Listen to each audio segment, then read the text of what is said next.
welcome back to deck building. I am your host, Demo, and we are building Janky decks in the Commander format, a series I have not done in quite a while, but I did a video a little while ago called Should Be Commanders, right? I'm talking about non-legendary creatures that would make for really interesting build-arounds. I put a poll in the description of that video and had you guys vote on the deck you wanted me to actually build, and the winner of that poll was Evershrike. Really interesting commander. It was the one that I thought was the best build around too, so I guess everyone agreed with me.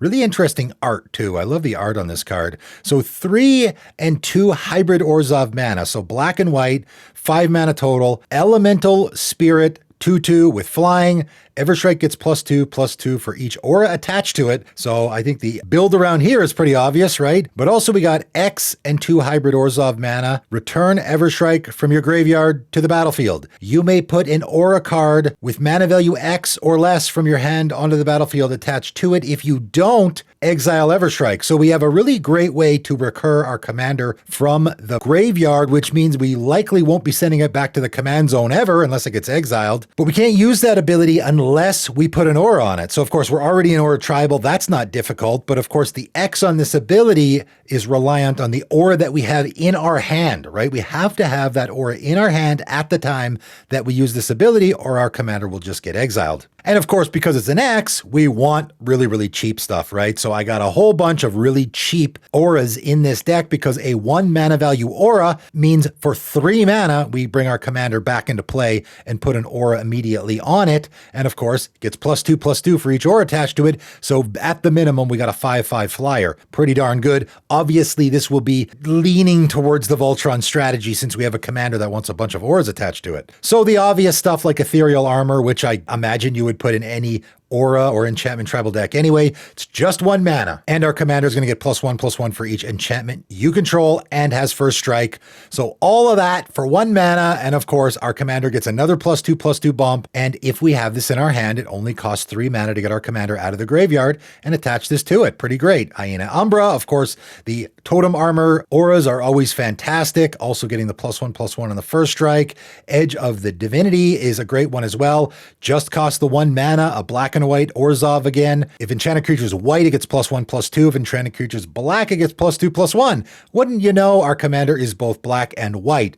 So again, for just 1 mana, this goes on our commander, which gets +2/+2 for having an aura attached to it, but also gets another +3/+3 from this. So it's going to get +5/+5. That's a 7/7 flying creature for just this enchantment alone. Not bad. Blessing of the Nephilim, another pretty good one for only 1 mana. Enchanted creature gets +1/+1 for each of its colors. So going to get a +2/+2 bump. Not bad. Flickering Ward is probably the best aura in this deck. It's the best aura in a lot of decks. It's a really, really great aura. 1 white mana. As it enters the battlefield, you choose a color. Enchanted creature has protection from the chosen color. So, of course, lots of great ways to use that. Protection is always a good thing, especially if you want to be getting in for damage because it makes your commander a lot harder to block. But also, you can pay 1 white mana and return it to your hand, which, of course, is great to avoid losing it. So, if someone casts a board wipe now, we can pay the 1 mana, return it to our hand, but now we've guaranteed we have a enchantment that only costs 1 mana in our hand.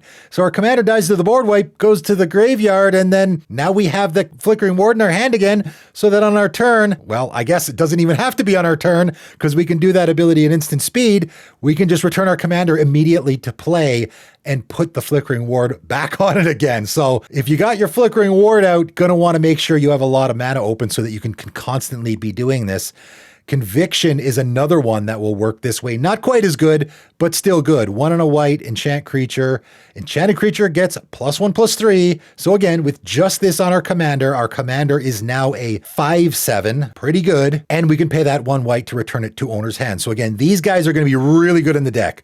Constantly being able to return them to our hand so we don't lose them, but also guarantees we have an enchantment in our hand that we can use our commander's ability for. Obviously, we're in the aura enchantment trial tribal theme, so we're guaranteed going to be putting stuff like Core Spirit Dancer in here. Obviously, great card draw. It also is a good creature that we can also put the auras on, right? We don't want to just rely entirely on our commander. Having a couple of creatures that are good backups to put those auras on is going to be really nice. Hero of Iroas, again, another one that wants us to be casting auras on it. Also, our aura spells cast one less to cast. Denitha, Capuchin Paragon, same thing. Our aura spells cost one less to cast, but is also a creature that kind of likes having auras on it. Of course, SRAM, Senior Edificer, is going to draw us a card whenever we cast an aura. And Lightpaws, Emperor's Voice, again, another commander that likes auras on it, but whenever an aura enters the battlefield under your control, if you cast it, you may search your library for an aura card with mana value less than or equal to that aura and with a different name and put it onto the battlefield attached to Lightpaws. So obviously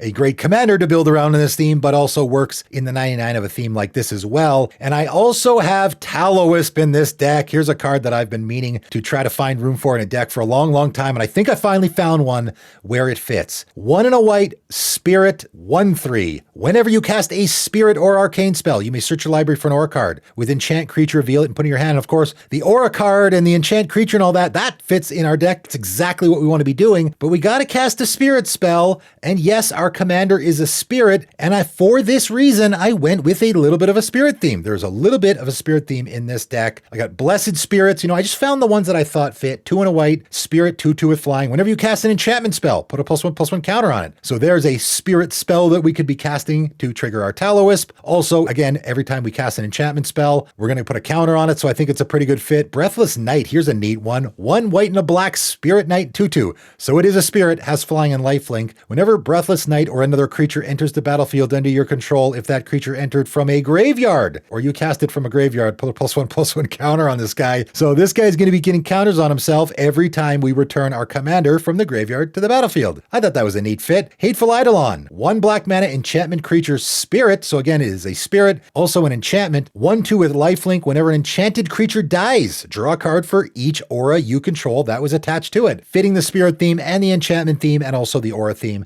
Great fit in the deck. I put King of the Oathbreakers in here as well. And I would imagine if you have a black-white deck where your commander is a Spirit, maybe you want to give this guy consideration, right? 2 black and a white Spirit Noble 3/3 with flying. When King of the Oathbreakers or another Spirit you control becomes the target of a spell, it phases out. So that seems pretty good in a Voltron style of deck where our commander is a Spirit, because it's going to be really difficult for our opponents to target it with any removal spells. And for those who don't know, when auras or equipment are attached to a creature that phases out, those phase with it and they phase back with it. So if our commander has a bunch of auras attached to it, it will phase out when being targeted by that removal spell, and all the auras will go with it and come back with it. So I think it's a perfect fit in the deck. And whenever King of the Oathbreakers or another Spirit you control phases in, we also get a 1/1 tapped Spirit creature token with flying as well. Not bad value there. And I threw Yargle, Glutton of Urborg, in this deck. I thought it was a neat fit. 4 and a black Frog Spirit 9/3, but it's a vanilla 9/3,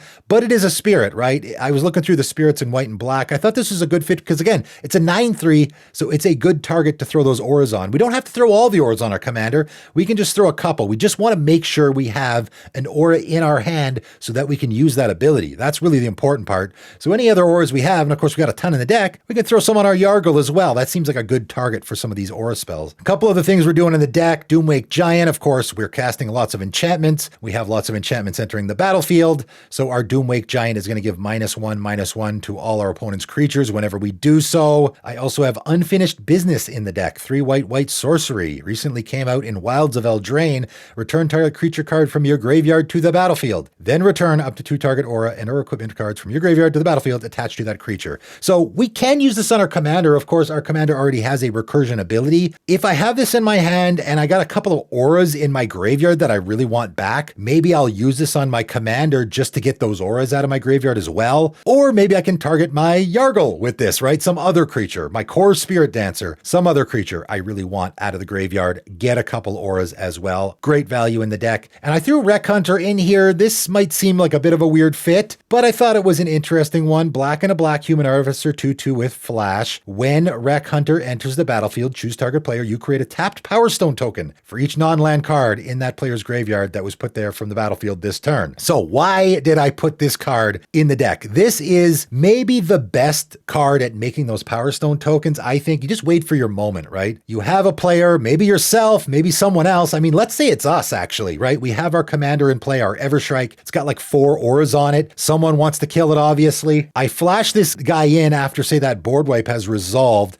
and choose target player. It's going to be me. I create a tap Power Stone token for each non-land card put into my graveyard from the battlefield this turn. Well, that was my commander plus 4 auras. That's 5 Power Stone tokens I'm going to be making. Now, why do I want Power Stone tokens? Well, as I've said many times before, Power Stone tokens are actually great for activated abilities, which of course our commander has. We do have a lot of 1 and 2 mana auras in this deck, but we also got some that are a little more expensive as well. So having those Power Stones in play that we can use to activate our commander's ability actually I think is pretty handy. So that's why I put that card in the deck. It's a little weird of a fit here, of course, but having that extra mana around to always be using to activate our commander's ability, right? Now we could free our mana up to do other things. I thought it was a good fit. Really neat deck here. Really neat non-legendary commander. Again, as I say all the time, this is a rule 0 scenario where before you throw this deck together, discuss it with your play group. Again, this is one of those cards where I can't imagine anybody would have an issue with it. Things can get out of hand here. Definitely going to be some one-shot situations, I think, if you can get enough auras on your commander. But, you know, no worse than any other commander we already have in the format, right? So